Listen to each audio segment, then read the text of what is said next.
কি প্রয়োজন মহারাজ? খাম্বাজ রাজের হাত থেকে তুমি সেরা বুদ্ধিমান পুরস্কার পেতে চলেছ, আর তুমি কি না বাড়িতে বসে আছো?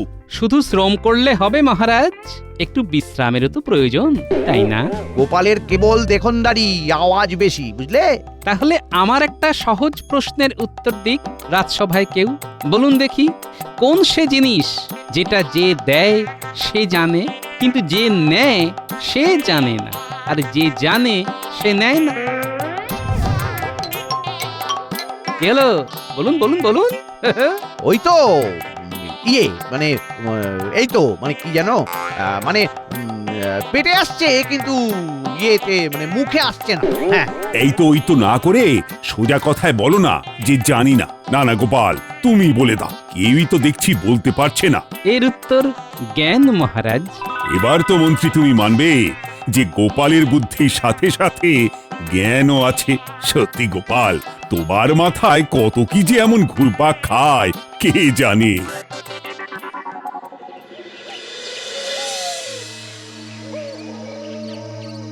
না না না না না না, গোপালকে নিয়ে মহারাজের এই বাড়াবাড়িটা আর সহ্য করা যাচ্ছে না।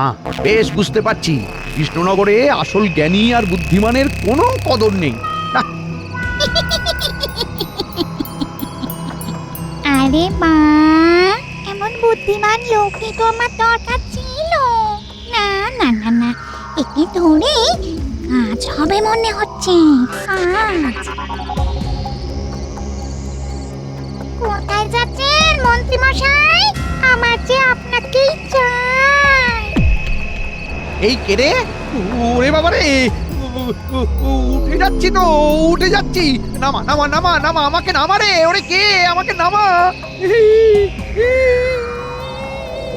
আবার উড়িয়ে নিয়ে যাচ্ছে রে। বাঁচা রে, বাঁচা। কি যে হবে কিছুই বুঝতে পারছি না। এদিকে গিন্নিও তো যখন তখন কোথায় কোথায় ফুরুত হয়ে যাচ্ছে। বাঁচা রে, বাঁচা। যাবে না। তোমার সব সমস্যার সমাধান করে দেওয়ার জন্য একজন বুদ্ধিমান লোককে ধরে এনেছি। এই যে সে লোক নয় গো, একেবারে কৃষ্ণনগরের মন্ত্রী মশাই। নিজে নিজে গলা ফাটাচ্ছিল যে এর বুদ্ধির কদর কেউ দেয় না। এই এই এই, ছাড়ো ছাড়ো আমায়, ছাড়ো ছাড়ো আমায়। এক পেট নিতে হয় না, আবার ভূত দোসর। কাদের পাল্লায় পড়লাম রে। এই চুপ! এই না হলে বউয়ের মতন কাজ, তোমার মতন পেতনি দুটো হয় না। কিন্তু আমাকে এখানে ধরে নিয়ে আসার কারণটা কি? আমি কি করলাম? কিচ্ছু করনি, তবে এবার করতে হবে। আমার একটা সমস্যার সমাধান করে দিতে হবে তোমার বুদ্ধি দিয়ে। করতে পারলে ভালো, নাহলে গেল মেরে একেবারে ভূত বানিয়ে দেব। সমস্যার সমাধান আছে তো, আছে, একজন আছে।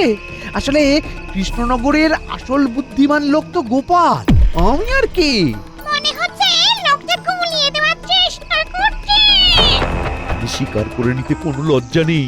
অন্য কেউ তো জানবে না, আর বুদ্ধিমান লোকের সন্ধান দিলে ভূত এবার আমাকে ছেড়েও দিতে পারে। বেশ তো, গোপালকেও না হয় তুলে নিয়ে আসবো, কিন্তু তোমাকে ছাড়বো না। এই রে, তা কেন?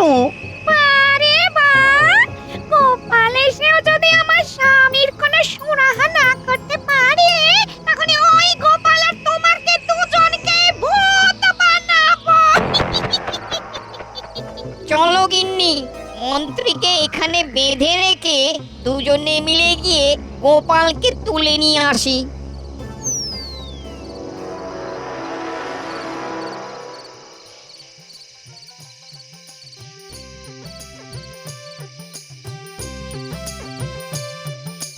হয়েছে গিন্নি, হয়েছে, এইবারে হয়েছে। সে নয় বুঝলাম, কিন্তু হয়েছেটা কি? মন্ত্রী মশাইয়ের থোঁতা মুখ একেবারে ভোঁতা। কারণ খাম্বাজ রাজ্য থেকে এবার পুরস্কার জুটেছে আমার। তাহলে আর কি, হই হই করে চারদিকে বলে বেড়াও।